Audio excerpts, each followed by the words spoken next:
Okay, hello and Happy New Year. Welcome to the January Bookstream from the Glencoe Public Library. Today we are going to talk about books that we loved from 2022, so you can start off 2023 with the best that the last few years had to offer, because we don't just have things published in 2022.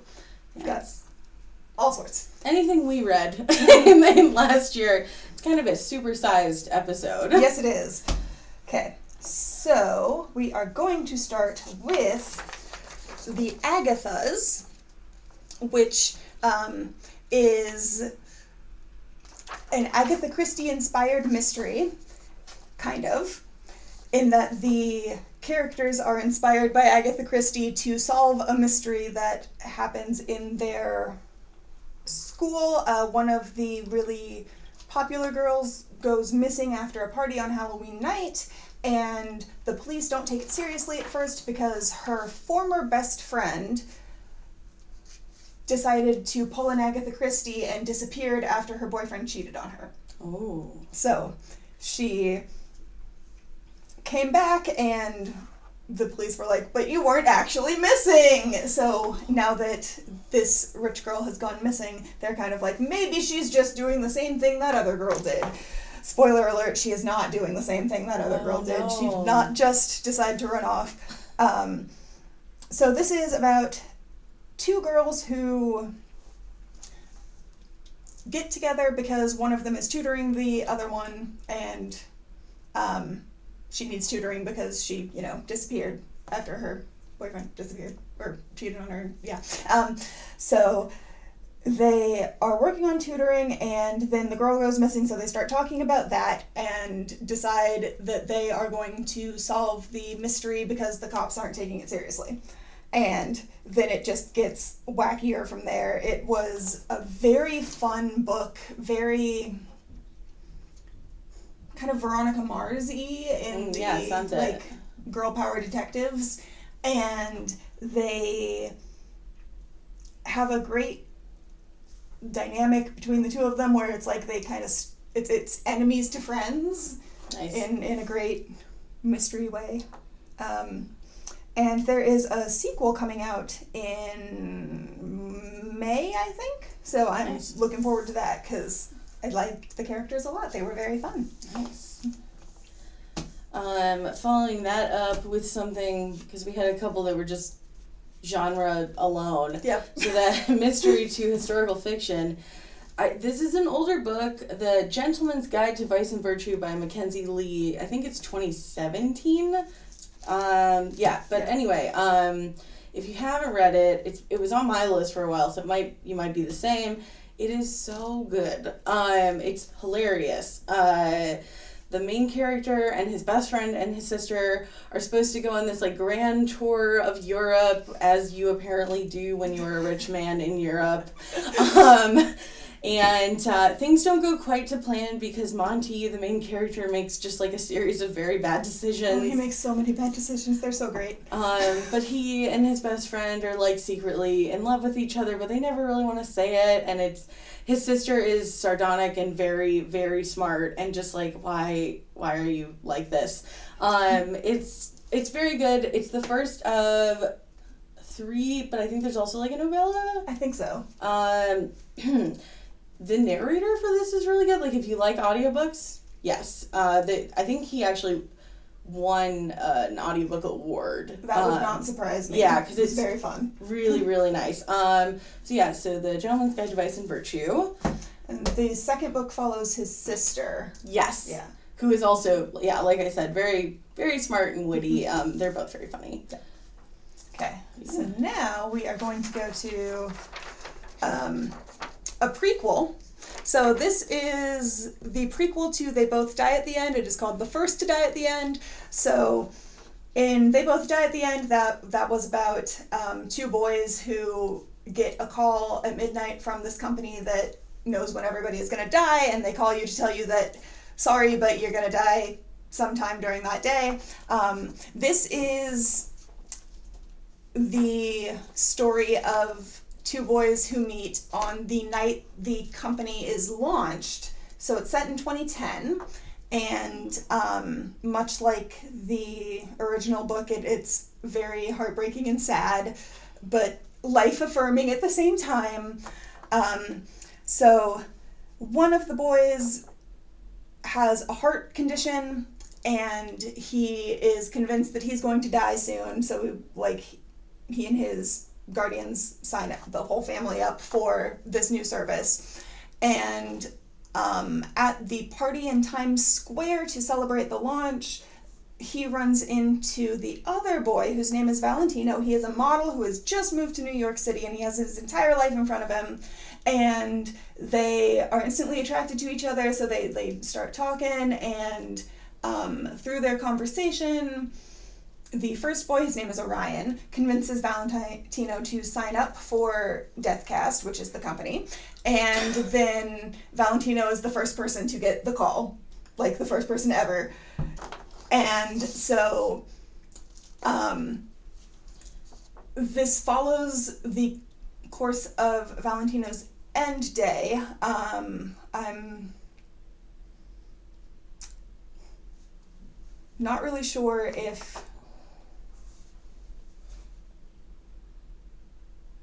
I think it happens in the middle of the book, so I'm going to call it a spoiler, and I'm not going to mention it. They'll have to read it to find out. But one of the big plot points has to do with Orion's heart. So, like, it's... Gosh. Yeah. Very romantic, very sad, very, as I said, life-affirming. Like, it's all about learning how to live your truth, and a beautiful book, really. Mm-hmm. And do you want to go? No, you go. Okay. So, this was probably one of my favorite books I read, like, this year. And I have not been able to stop thinking about it. I read it I think I started it in March, and then I finally finished it in June, and I was like, why did it take me so long to finish it? I just, like, stopped reading and then picked it back up. I stopped reading because one of the parts got a little bit too intense, and I was like, I can't handle it. So anyway, this is All That's Left in the World. It is about a global pandemic, which, you know, we're coming off of one, so kind of timely. But this one resulted in the deaths of most of the world. So two boys, Andrew and Jamie. Andrew has either gotten shot in the leg or stepped in a bear trap or something, so his leg is broken. He needs help, and he stumbles upon Jamie's hidden nature college, or cottage, and Jamie's mom was a doctor, so he knows how to take care of things like broken legs, so he decides to help Andrew out. And then they end up going on an adventure together down to see if the UN is actually coming to DC, because Andrew found signs on the side of the road that said they were coming on a certain date. So they go from, I think it's New Hampshire or something, all the way down. It's a very engrossing road trip plot with lots of excitement and some funny moments, but a lot of, like, big high stakes moments, and they develop a really sweet romance, and they run into other interesting characters along the way, and there's just a lot going on, and it is one of those books that I put it down, and then I just had to, like, sit and think for a while, because it was really beautifully done at the end, and, like, everything was just, So, yes, highly recommend. Yes, another book I thought super, super well done. We both read this, right? Mm-hmm. The See You Yesterday by Rachel Lynn Solomon. So it is essentially like Groundhog Day, but if instead of Groundhog Day that you're repeating it to your first day of college, which, oh my gosh. I would not want to repeat my first day of college. Yeah, it's, Barrett is the main character. She's kind of like a mess. And she is, it's like a series of unfortunate events happen the first day, first day, including like sitting next to this guy who's like kind of rude to her in her physics class, and she's like, okay, whatever. Turns out he is also time looping, and so they realize that they're time looping together, but they're the only ones in the time loop, and they have to figure out how to get out of it. It's very sweet, it's very romantic, it's funny, it's incredibly well written, and it definitely has like that, you know, it's a similar thing to Groundhog Day for me, where, you know, you look at it on the surface and you're like, well, this is just a thing of repetitive days, but it's not. It's kind of like about making the meaning out of what time you have. So yeah, I was like, okay, well, this is actually giving me a little goosebumps. So yes, really, really, really good and talented writer. So yeah, read this one. Definitely very fun. Finishing out ish the sci-fi. Is the Warcross Wildcard duology by Marie Lu. Fun. Yeah, and it's again, this one is a little bit older, but this is so good. Because I think Marie Lu had, I think it was Champion or Legion as her Legend. Legend. Yeah. Oh, see, there you go. And Champion was the sequel, and it was a trilogy. Okay, yeah, because she had that really popular one. This is also really popular, but if you haven't read it, it's only 2 books, so it's not like a huge commitment, but it's a great series. So basically this like genius kid invents like virtual reality world that all of a sudden people come to depend on, and it's like Tokyo has basically been like inundated with it, so that the whole world relies like half on virtual reality glasses or like, I think there are contexts as well. It is very interesting. It's like very thought-provoking. If you think you don't like sci-fi, you should actually really give this a try anyway, because it's very much about like the influences of capitalism on our society and like all of that. So yeah, this is the first one, this is the second one. Because the first one's checked out because it rocks. Yes. Well, they all do. One of the things that's really cool about that book is Marie Lu was a video game designer. Oh, yeah. Before she became a writer. So when she writes about a video game, which is kind of a take on League of Legends and World of Warcraft, and Dota, and like the big MMO where you have specific missions. StarCraft was the other one. So it's like a mix of all of those together, and that is Warcross. And it's one of those where even if you don't know anything about video games and don't understand video games, she does such a good job describing it. It's like everything actually makes sense and you understand, and the main character is really cool. Like, she's just this so kick-butt bounty hunter. Yeah, she is great. And she kind of lucks her way into it a little bit, but it's really her own smarts, and she impresses a lot of people. I'm not a video game person, and I was not left behind at all. The world building is real good. Yeah. So speaking of great books.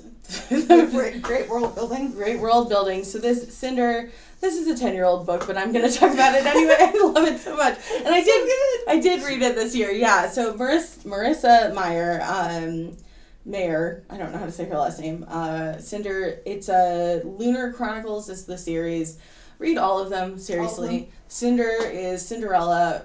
It's a retelling in which there is a plague that is being spread throughout the world. They don't know like how it's happening. Cinderella is a cyborg, which is incredible. She's like the most sophisticated piece of technology to exist, but also like obviously incredibly human. And the prince meets her and is like, wow, she's like this smart, cool girl. I've never met a smart, cool girl like that, which I'm like, okay, you mean a lot of people, but whatever. It's so good. The series all builds off of each other, and at the end you have, and this is not a big spoiler because you can read the titles of these books and see that, it's Cinderella, Little Red Riding Hood, Rapunzel, and then Snow White. Mm-hmm. And the way the characters come together, she keeps adding new characters. They're all so good. Yeah. And each book is different enough where it's like, if you didn't like one, you should keep reading because you're probably going to like another one. Yes. And if you miss the old characters, they will come back. They do. They all come back. It's so good. Also, this is another shout out for the audiobooks. I forget the name of the audiobook reader for this, but these books are great. Listen to as well. And they also have really, really fun companion graphic novels that are from... They? Yeah, it's Wires and Nerves. Oh. And it is from the android best friend's perspective, I think. Oh. Which, like, she's everybody so loves good. the android. The android is the best part. So amazing. So good. Oh my goodness. Okay, should we keep going? Do you Yes. Okay, yes. So, this is Horrid. It is not a horrid book, but it is a horror book. It is about a girl named Jane whose father dies, so she and her mom move from California to the house in Maine where her mom grew up because her grandmother died a few years ago and left the house to her mom, but her mom was just not interested in going back, so they never did until they had to, and they have to now. So the house, which is called North Manor, is really like oppressive and dark and creepy, and there are weird roses that shouldn't exist in the backyard because it's right before Halloween, so like it's not rose season. Is that what's in her eyes in the Yes. cover? Okay. Yeah. So she goes to the house, and it turns out that the house has a reputation of being haunted in the town, so like she goes to school and starts making friends, and her friends are like, you live in that house? And incredible. Starts hearing stories about things, and then it turns out that her mom has a big secret that she's been hiding from her, and the house kind of actually is sort of haunted because creepy things just keep happening, and then like the ending was very unexpected and very shocking, and I really love when books just go there, and this book went there. It just like went all out. Love a twist. Yes, it was so good and so fun, and one of those books where it's like the atmosphere was really creepy the whole time, but mostly it didn't feel actually scary until like the very end when things just start happening and happening and happening and happening, and like it was so fun. Just I can't say that enough. Just very fun. Oh, that sounds great. Yeah, good gothic horror type book. If you like those. Yeah. Creepy old houses, creepy girls, creepy roses. Yeah. Creepy girls. Actually, that's a better transition to this one. So, Once Upon a Broken Heart by Stephanie Garber. I feel like it kind of flew under the radar a little bit. It did. Yeah, it came out, we bought it in 2021, so I think it came out like September of 2020. So, you know, I know we all were busy during that time. And this book, oh my gosh. So, this girl, Evangeline, she makes a lot of, again, just decision making is like not the strong suit of some of these characters.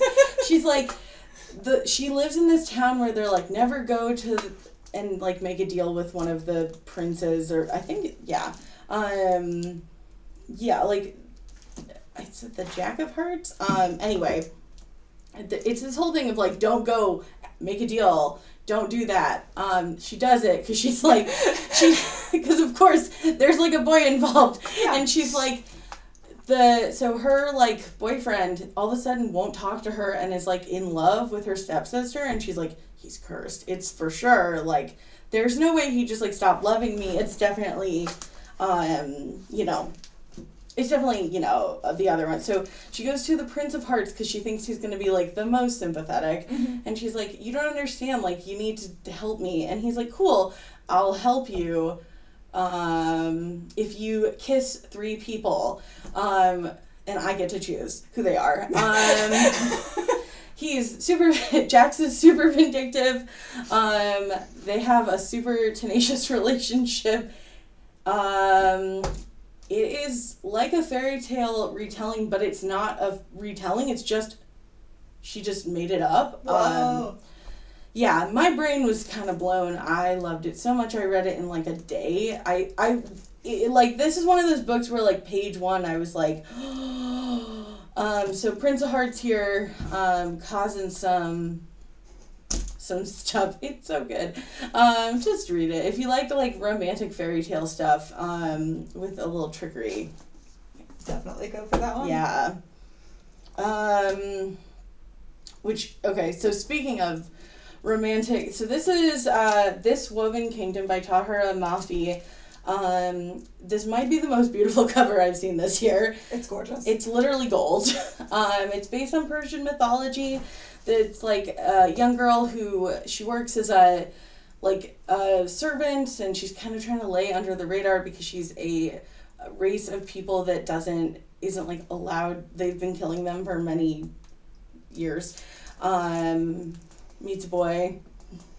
As you do. Trouble ensues, honestly, from there. As you do. She has some, like, powers, maybe, wink.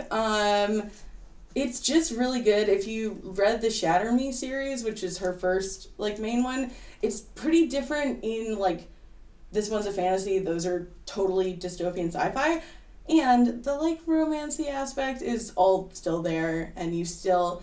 The thing I love about Tahira Mafi is she writes, like, you feel, it's very visceral in her emotions. She just I feel like my heart was, like, out of my chest reading this book. So, this sequel is coming February 7th, I want to say. Yeah, I'm obviously waiting and being very impatient because I am so excited for it. Okay, so... This is Lore by Alexandra Bracken. It's another cool cover. Obviously, Medusa. Very cool. So this is about Greek mythology, but it is about the descendants of Greek heroes, because they have, each Greek hero has like a house, and that house is their family. They've got a whole bunch of people in there. And Zeus got tired of the gods' petty squabbles, so he decided to, I guess, kind of curse them. So now the gods don't really have access to their full powers, and also the family, like every 7 years, they become mortal for 7 days, and the families of the heroes, so each house, all get to try to kill them, because if you kill one of the gods, you get their powers. Oh my gosh. So... brutal. Very brutal. So this is basically like Greek mythology Hunger Games? Yes! Yes. Very, very fun.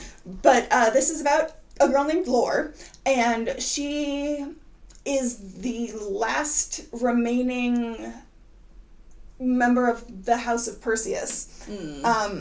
And her parents and sisters were murdered by one of the other houses after one of the, I think it's the Aegon, I think is what they called it.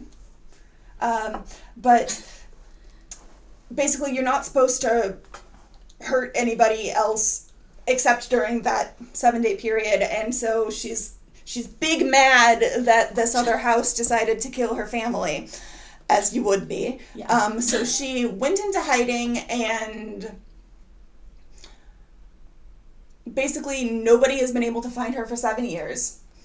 And then she has been making use of her hero training, which, you have, or hunter training, because you have to be able to go up against the gods. I assume it's that scene in Hercules, essentially. Yeah, basically. Yeah. So she's been using her hunter training to do underground fights to make a little bit of money, ever since the person who took her in passed away. And she's at one of her fights when her childhood best friend, who was supposed to have died of cancer 7 years ago, shows up and fights her. And he's like, I've been looking for you, I haven't been able to find you. He's after something and I think it's you. And he doesn't say who the he is, but she decides that it is the leader of the house that killed her family, and he's after her, because each house has an inheritance that they got from, like, the hero who started the whole thing. And hers is the shield with Medusa's face on it. And the house, the guy who she thinks killed her family, stole that. So he has it in his possession, but he can't use it. Only somebody who is one of the descendants of the heroes can use the gift. So it gets really convoluted and complicated, but in a way that makes perfect sense when you're reading it. It's just really hard to explain because it's like everything happens, so much happens. It's nonstop action the entire time. And nonstop danger, like everything is happening always. And she gets home after the fight with where her best friend shows up again, and turns out that Athena is gravely injured and has come to her for help. And that is because she knows that she's not in the hunt anymore, so she's probably not gonna kill her, but maybe. So talking about deals with devils, like... Yes, there it is. Right there. Oh my gosh. Lots going on there. Since we're talking about curses, I thought I'd bring up the Gilded Cursed duology. Yes. So this is another Marissa Meyer, because I'm about to read everything she's ever written. Good choice. Thank you. I thought it was. So this is a Rumpelstiltskin retelling, and I have to tell you that, like, I could not remember the plot of the fairy tale Rumpelstiltskin. I was like, it was not like an impactful fairy tale to me. I was like, and there's like the Earl King, who is very popular in a lot of classical music as well. So I was like, okay, I'm kind of familiar. Whoa. Just oh my gosh. So, for those of you who, like, maybe remember, like me, it's basically there's a lie being told by a woman saying she can spin anything into gold, and she can't, but Rumpelstiltskin can, and she makes a deal saying she will give him her firstborn in order for him to do that. So, there are elements of that in this. However, Serilda is the girl, and she sees the Earl King, and she's, like, trying to protect these little forest folks, and it's so good. And she's like, no, you can't, because I have been God-blessed to spin gold. That's why my eyes have gold in them. But she doesn't actually know the reason, and the real reason is just like, whoa. And so Love a twist. Yeah, so she goes to this, like, creepy castle that, like, she didn't know existed with the Earl King, who is, like, he's kind of like Death, but he's, like, a demon kind of figure, if you're not familiar with that lore. And she meets this guy named Gild, who can spin things into gold. And so, but he, like, hasn't seen a human being in his memory. So when he sees her, he's like, oh my God, you're a human, and they, fall in love. It's very good, and it's 2 books. I wish it was longer, honestly. It's so good. Cursed just came out, like, very recently, I think, end of November. So check it out. These are just really good. And if you're like, I don't know, Rumpelstiltskin, I was too. And just don't, though, instead. Just don't instead. Because the curses and the breaking of the curses and all of the adventure, and it is, like you said, with lore, kind of just nonstop. Yeah. Nonstop for 2 books. So, yeah, that's That's me. I'm okay. Continuing with cursed. Curses. So this is it's less nonstop action because it's basically a fairy tale romantic comedy. It is about a girl named Merritt who was supposed to get married to some old dude and she didn't want to because she was like 16 and she was like no. But she has a run-in with what's called a fairy godling, so it's like a fairy godmother, except, not, because they're not, like, bound to one person or anything. And, she is being kind of rude to her mom because her mom was like, you must marry that guy, and she's like, I am not marrying that guy. And I say she's kind of rude, but it's really understandable because I wouldn't want to marry some old dude that my mom found for me, but especially when you don't know. yeah and you're 16, like, that's just all around terrible. So very understandable. However, the fairy godling does not understand and is like, well, since you won't do the thing that your mom says is best, I'm gonna curse you and turn you into a beast. So this is a Beauty and the Beast retelling, except gender swapped. So the only way the curse can be broken is if before her 18th birthday she falls in love with, like, somebody who actually loves her, because part of the reason she didn't want to get married to the old guy was because she was in love with somebody else, and he was like, I will love you forever, and she was like, okay, I'm going to marry this dude instead, but it turns out he only wanted her money, and he didn't actually love her, and because she denied her mom's plan for somebody who wasn't worth it, apparently that just means she needs to be punished more, which, she really doesn't.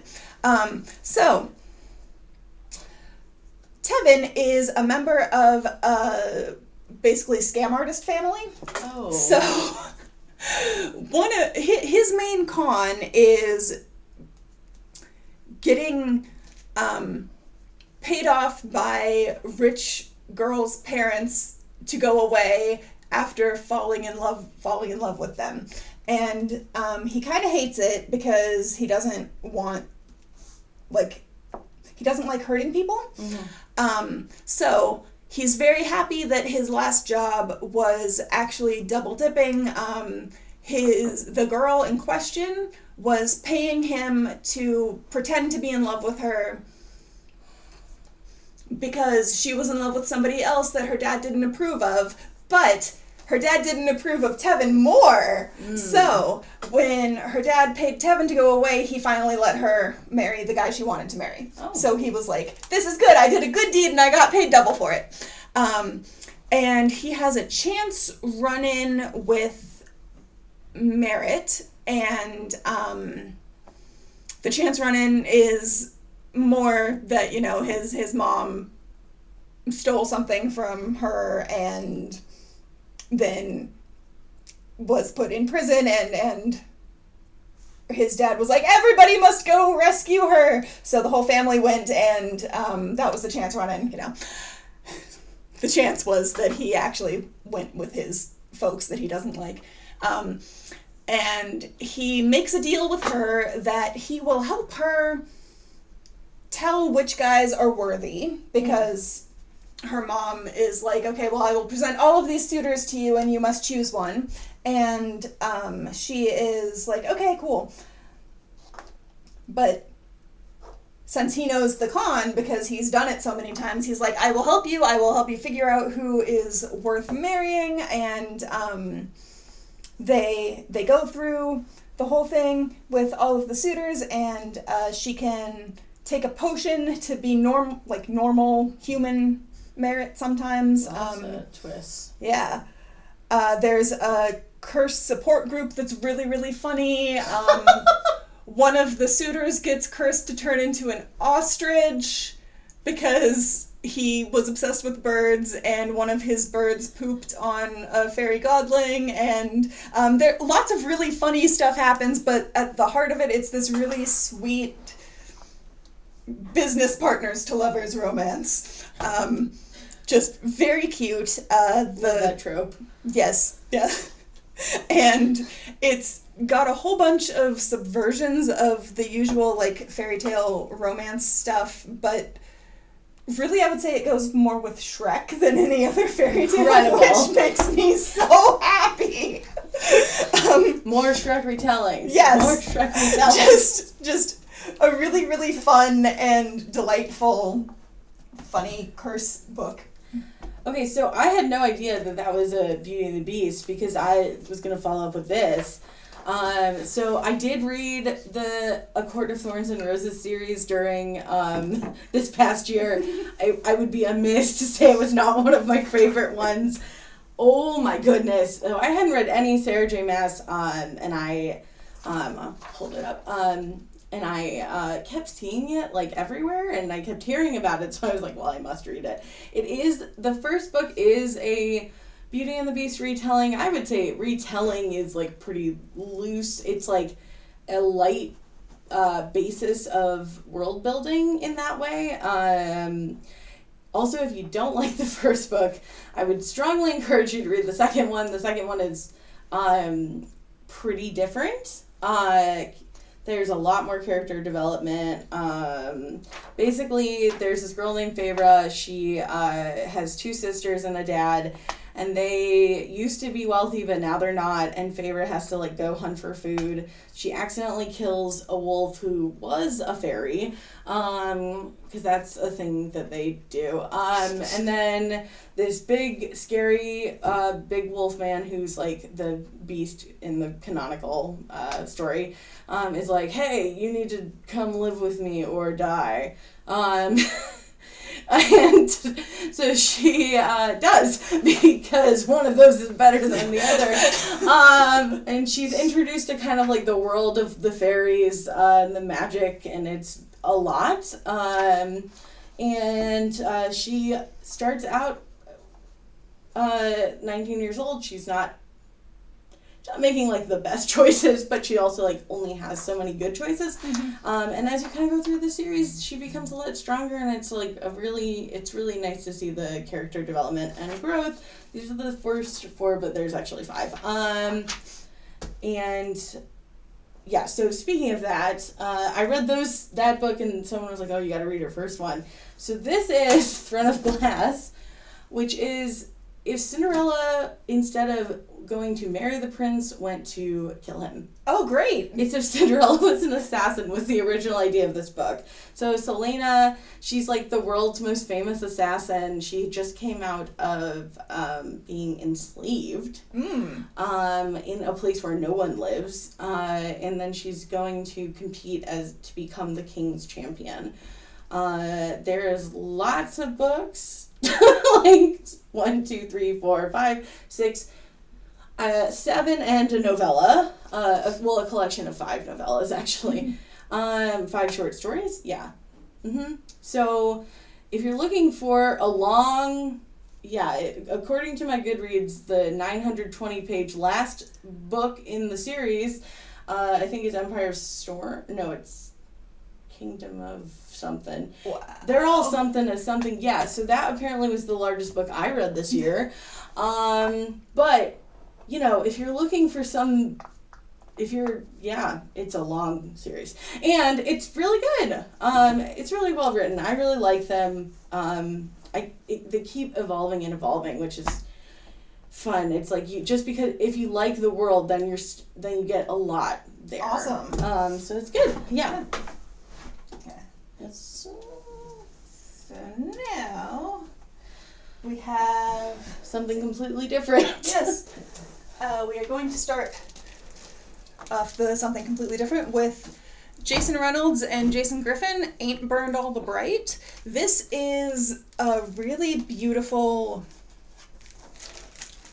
art book, but also a novel in verse, but also, like, not It's probably the strangest format of a book I've read this year, and it is absolutely gorgeous. So this is an unnamed narrator telling a story in 3 very, very, very long sentences. So it is about, like, the central idea is not being able to breathe. And it comes out of COVID, because the breathing, and the fires, and George Floyd. So it's like this really deep exploration of just like identity and breath and all the things that make hope happen, and like it's just very hard to explain and very, very beautiful. It's a really fast read because, like, you know, most pages only have a couple words.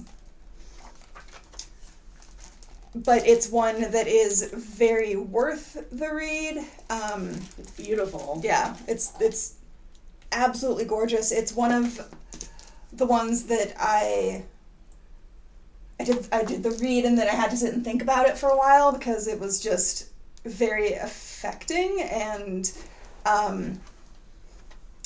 everybody I've recommended it to loved it. But it's one of those where it's just like really hard to explain because it's so much more than it sounds like just from like it's a novel in verse, it's 3 sentences, it's about breathing. Give it a go. Yeah. Just try it. Just read it because it's one of those where you will not regret it. It's just gorgeous. Just absolutely beautiful. There's also a really cool interview with both of the Jasons at the back. And it talks about like the original idea that ended up turning into this book, which was fascinating to me. So like if you're interested in the way that books are kind of conceived and created and turn into what they do, that is another great reason to read it, because like the original idea versus the end product was very cool. Yeah. Gotta love the creativity. Also, just sounds like something unique. Yeah, really unique. So I do think this is a really unique book, but completely different. The Prince and the Dressmaker by Jennifer Wong. So this is, it's a beautiful story. It's gorgeous. It's so cute. It kind of takes place in like a fantasy world. But basically the prince, is like is the heir to the throne. He's like the crown prince. His dad is like this very traditionally masculine man who like wants him to kind of grow up and marry someone so that they can kind of get on with their lives. And he is really stuck because he knows that that's part of his life, but he also wants to dress up in pretty dresses, which is beautiful. And he meets this dressmaker, and she finds out like pretty quickly. He tries to hire her secretly, and she finds out pretty quickly that it's like not the case. But she designs artistic, beautiful, gorgeous dresses. Dresses are so pretty. I mean, I was trying to find one in the but these dresses, he becomes a sensation as his like alter persona. And people kind of are like, oh, okay, so that's the dress. You can kind of see some of the dress stuff there. And he kind of is like, well, don't you think this is weird? And the dressmaker girl is like, no, this is like what you like, and it, you know, you feel beautiful in happy, it. and it's just a really affirming book. It's very sweet. It's about like being who you are and accepting who you are and loving who you are. And yeah, if you are looking for just like a nice, like heartwarming book, this one is, yeah. So Feel like, good. I would say it's a really feel good book. well, yeah, and I guess that's kind of the theme of the graphic novels. It really is. I have. So Mooncakes, I think I read it around Halloween because I was like, oh, it looks witchy, which is accurate. Witchy, yeah, very witchy. It's a witch and a werewolf. It's so adorable. It's by Wendy Xu, I think, and Suzanne Walker. It's just like, they're two best friends. One of them's a werewolf and one of them's a witch. They fall in love. There's a bakery, and it's very adorable. Thoughts? Like, it's so good. There is also a really interesting, like, kind of a spy storyline almost, where the werewolf has found out that something weird is going on, like weird and culty is going on. Yeah. And not a cult, just like a cult. And their magic works together. And the witch is hard of hearing. So, like, there's a whole thing about how she had to get a special wand to work with her hearing aids, and I'm like, and I think her moms own or her aunts? I think it's her aunts. Her aunts that she lives with, they own, her aunts are her guardians, and they own a bakery. So there's also, like, a lot of really good illustrations of just, like, baked goods. There's another best friend. It's just very sweet. Yes. Another just very wholesome. Very lovely story.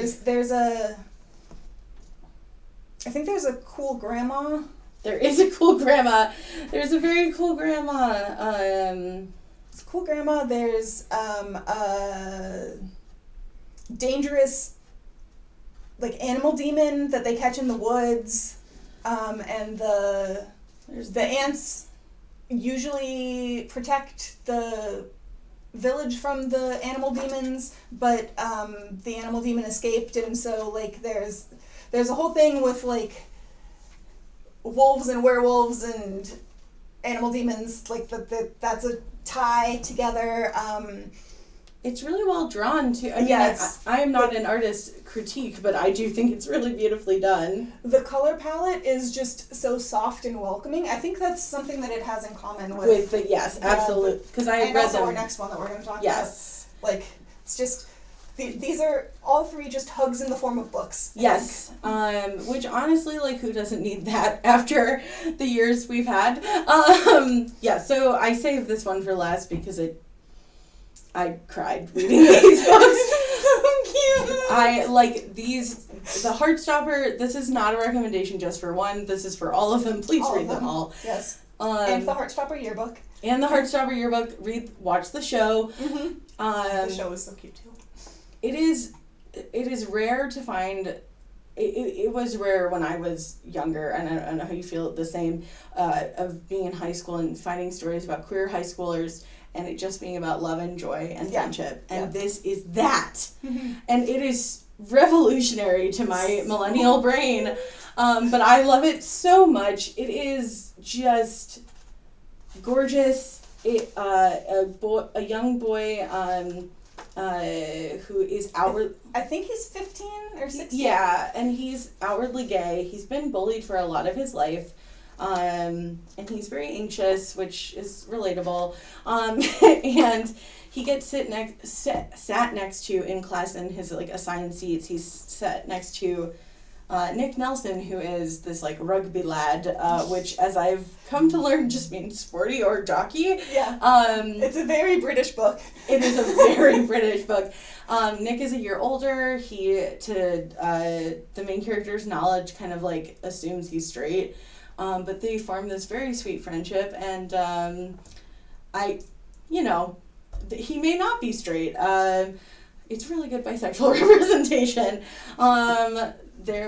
The teachers are incredible. The parents are really good. It's just very sweet. Mm-hmm. It does deal with serious stuff. Yes, it does. But, like, in a way that still centers the joy, which I felt was really important, because it's like, you're going to have struggles, but as long as you can deal with them while centering your joy, I feel like it was a really important message to just have in a book, and I'm really glad that this was the year of Heartstopper, because it's like, it's everywhere now, and that is a message we need. Yeah, it's on the back. It says boy meets boy becomes friends, boys fall in love, and it is that is exactly what it is. It's so very sweet.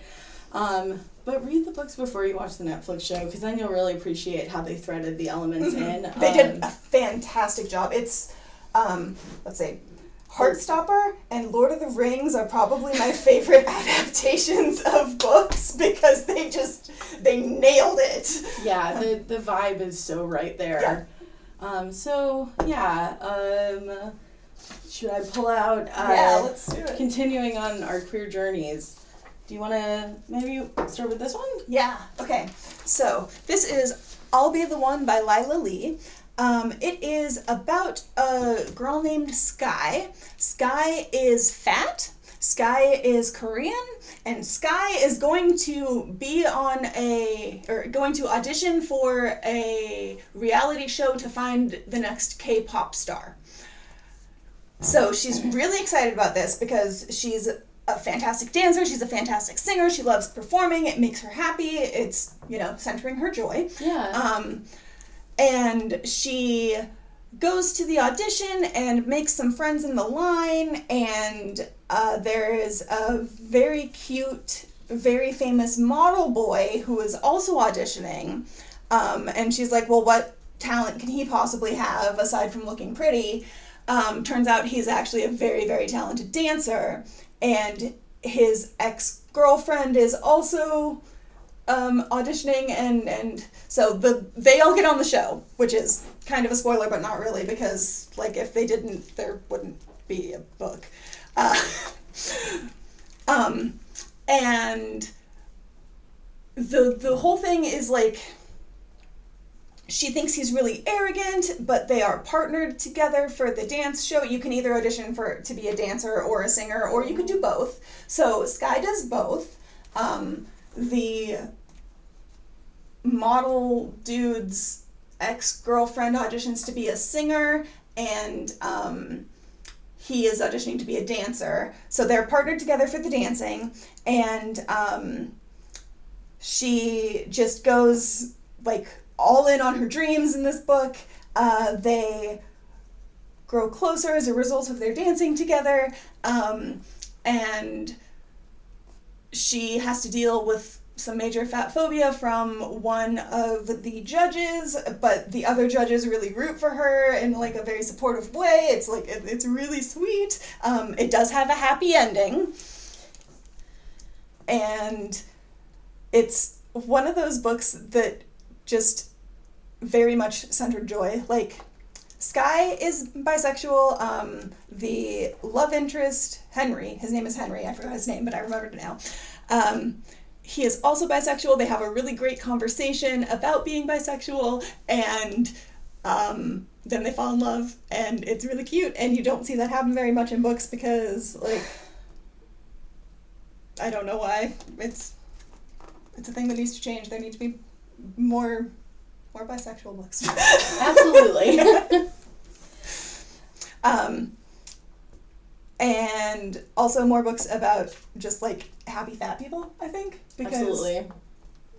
Also, the cover model is adorable. Look at how happy she is. The cover definitely is the book. This is the mood of the book entirely. And she has great fashion choices. So a fantastic book about reality TV and K-pop and happiness, and I loved it. Well, if we're keeping in the theme of joy, they actually also, this is another yellow cover, so it's kind of funny. She gets the girl, which I have literally talked about on this stream before. I am reading it right now because you talked about it. Oh, are you really? Oh my gosh. It's amazing. I love it.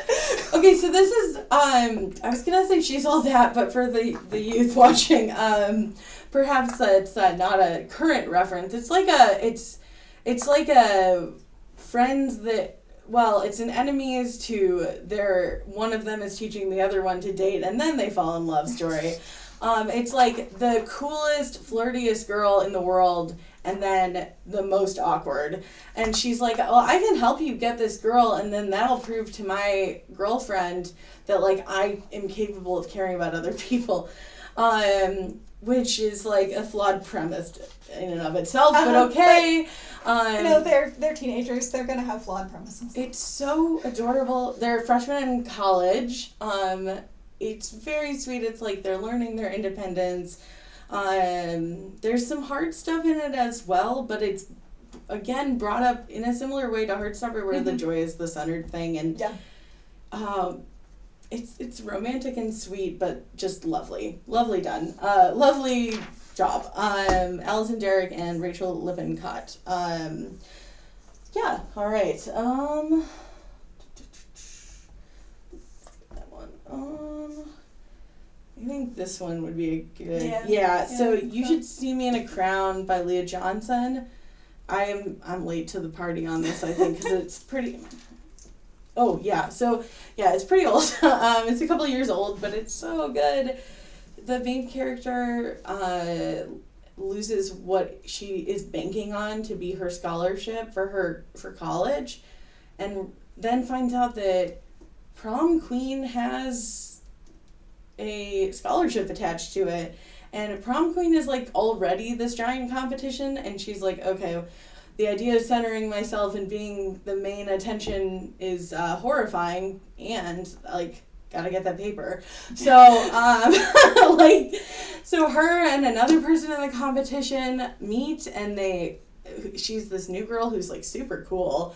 They fall in love, and it's really sweet, but there's, her life isn't easy, and trying to become prom queen in this like super crazy competitive race is very difficult. So it's a small town, and she doesn't fit in, and like they're all the good tropes of.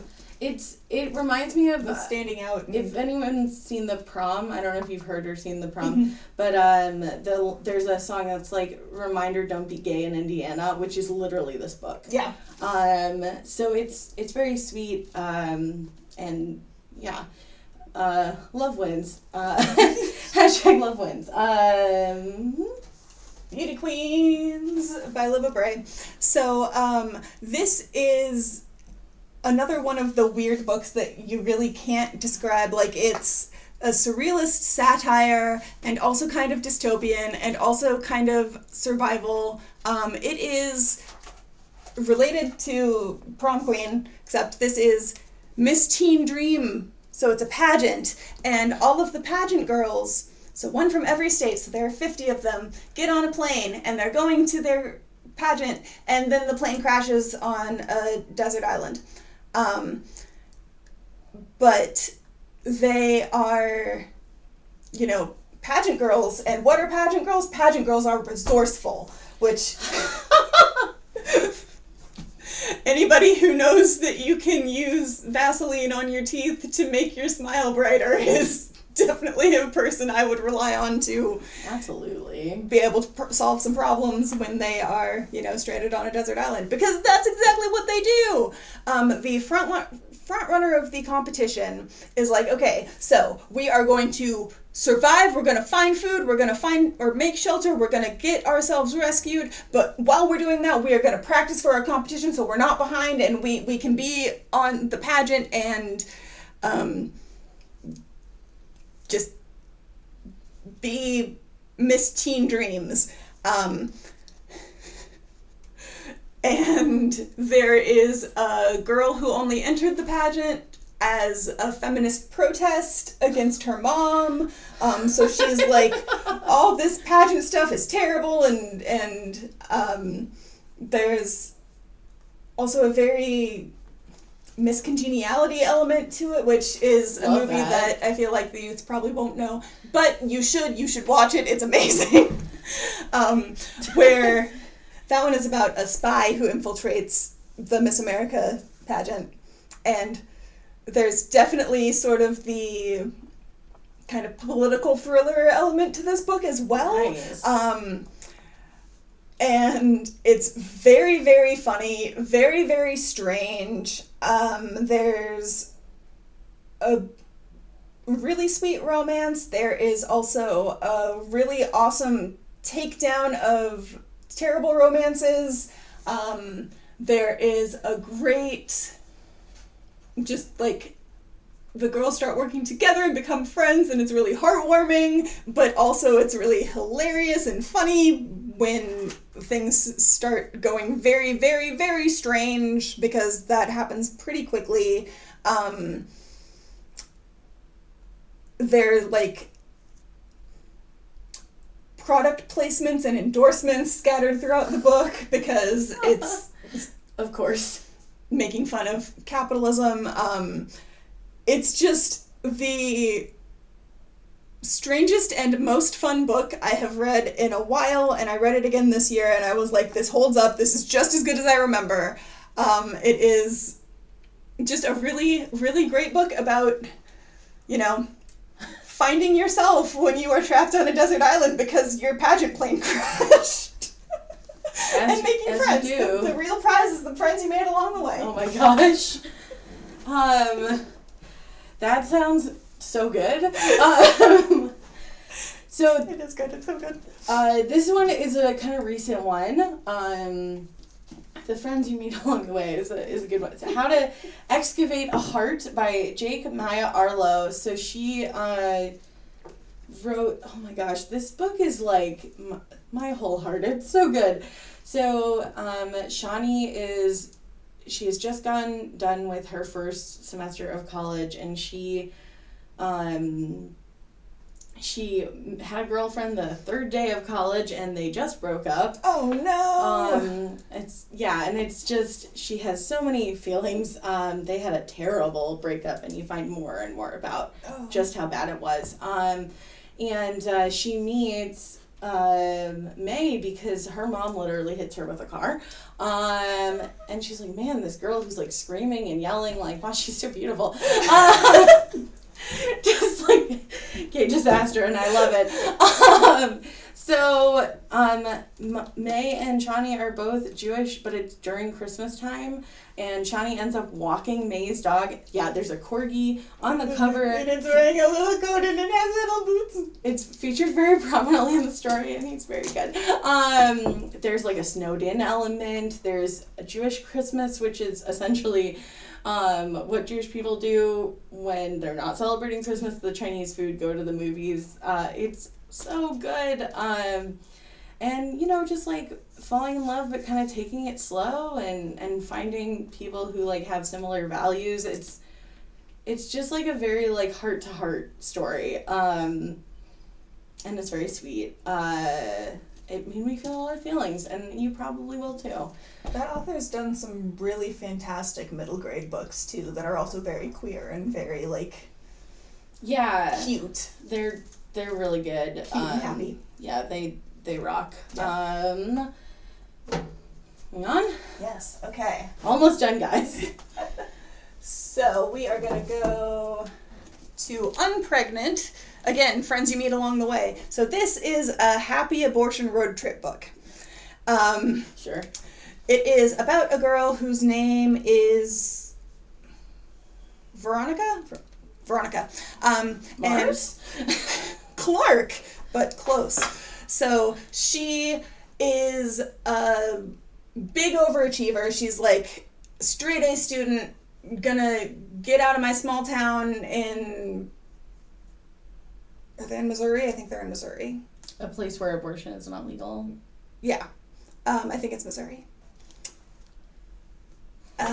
And so she is all about like her future and planning for her future and making sure she has the best future ever because she is determined that she's going to be successful. And so when she finds out that her boyfriend has gotten her pregnant, she knows immediately what she's going to do, which is, get an abortion.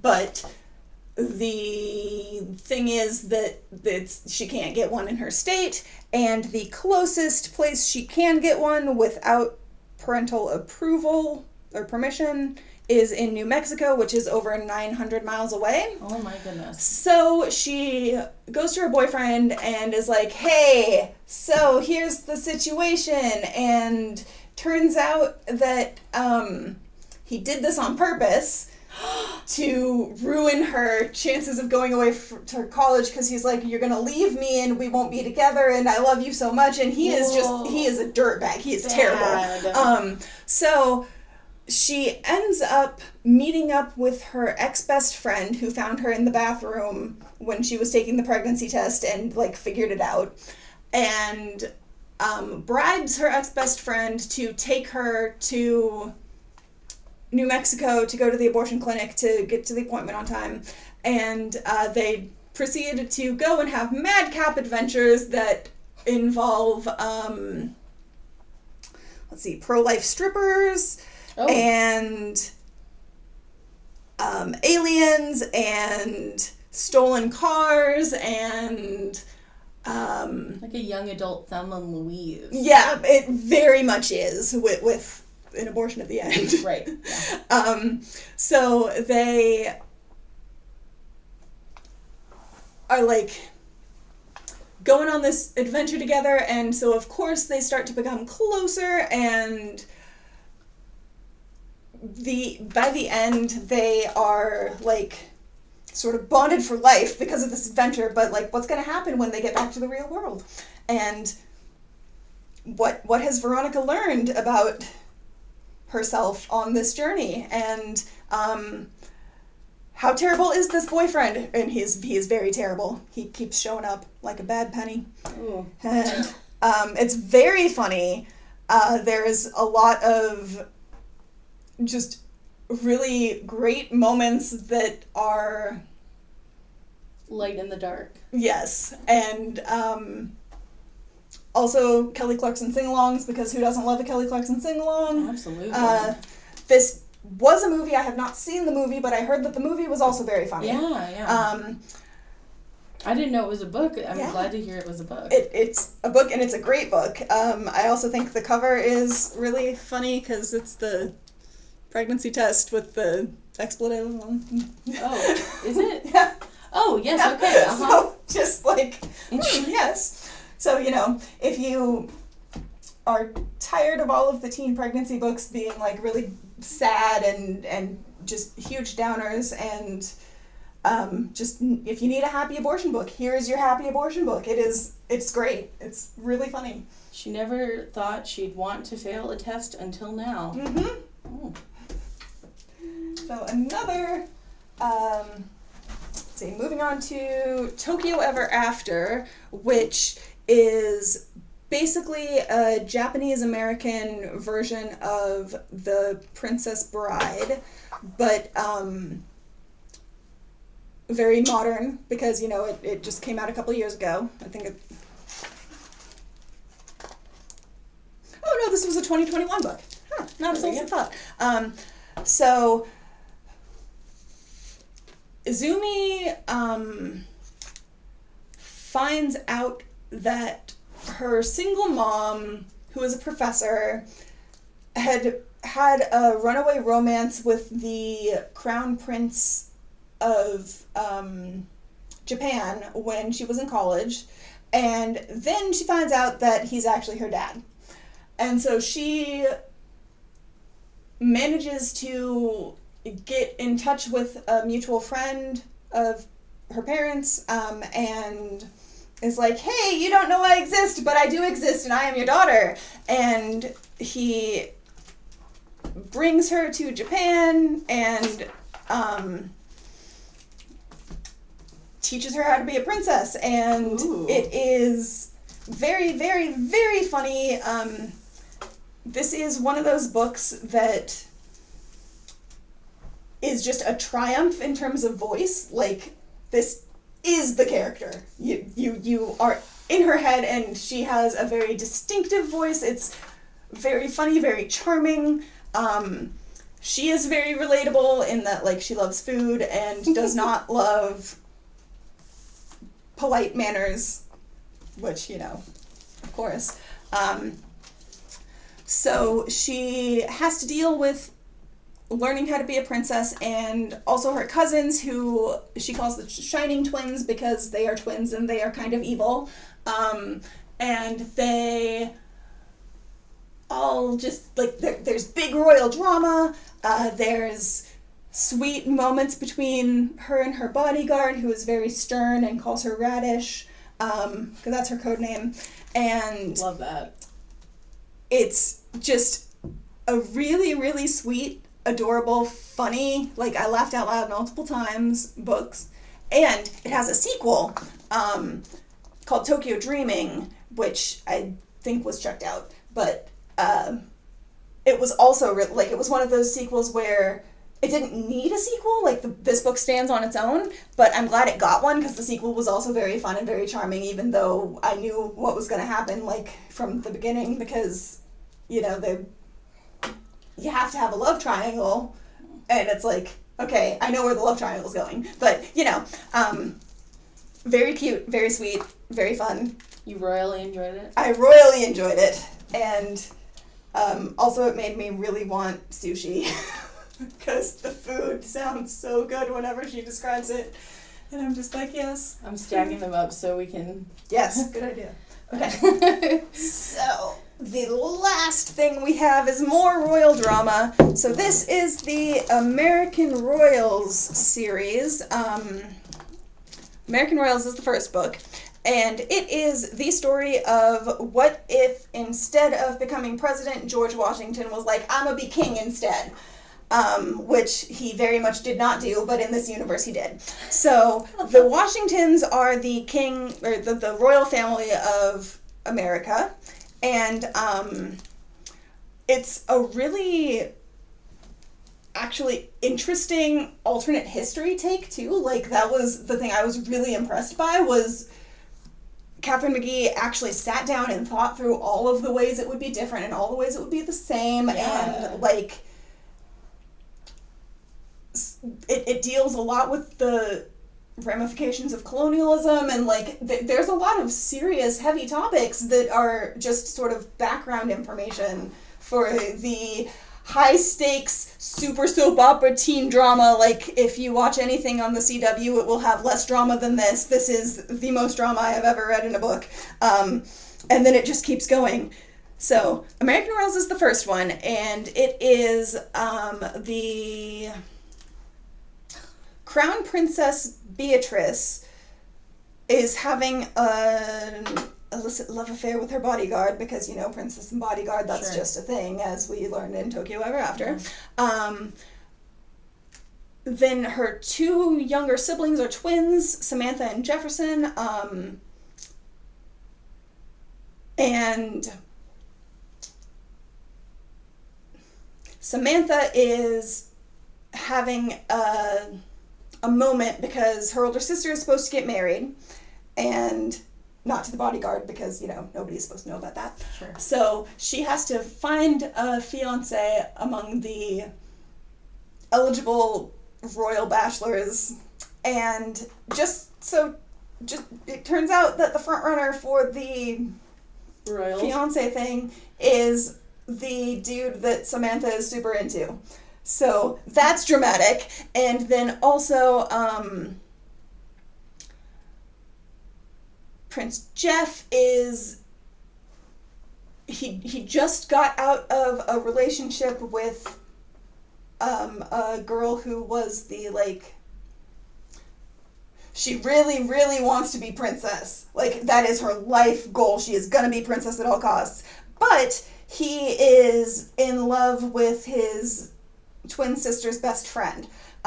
So this follows multiple perspectives, and it's like there's always something shocking happening. Like, literally every page is just like, ah! Very fun, very dramatic. Very, very dramatic. And then it just continues with Majesty. It ends on a big cliffhanger, so it's good that the next book's already out, because, you know, big cliffhanger, you want to resolve it immediately. Just check them out together. Yep. And in this one, there's more romance drama, there's more friend drama, it's just way more drama. There's so much drama. And then the third one is the newest one. It is called Rivals, and it also ends in a huge cliffhanger, and the fourth book is not out yet, and I don't know what's going to happen, and I need to know what happens. It's so relatable.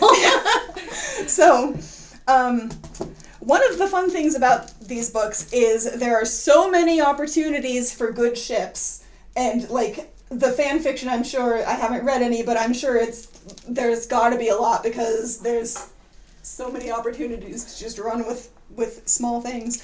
Can you read the Teen Vogue quote on the back, please? Okay. So the quote on the back: "Imagine a world where Meghan Markle is the Queen of the United States of America. American Royals is the next closest thing." So if that doesn't sell you, I don't know what will. Yeah, That's now being added to the list of books I need to read. Oh, they're so good. They're just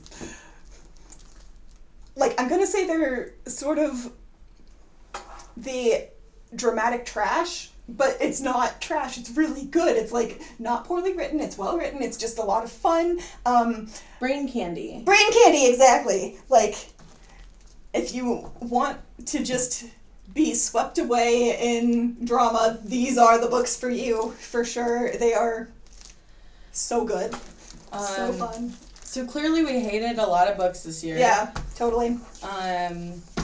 But yeah, so there may be a Books few. too. I literally don't even have the hands. Like, da da da da. So many things that you can read, and they were all wonderful.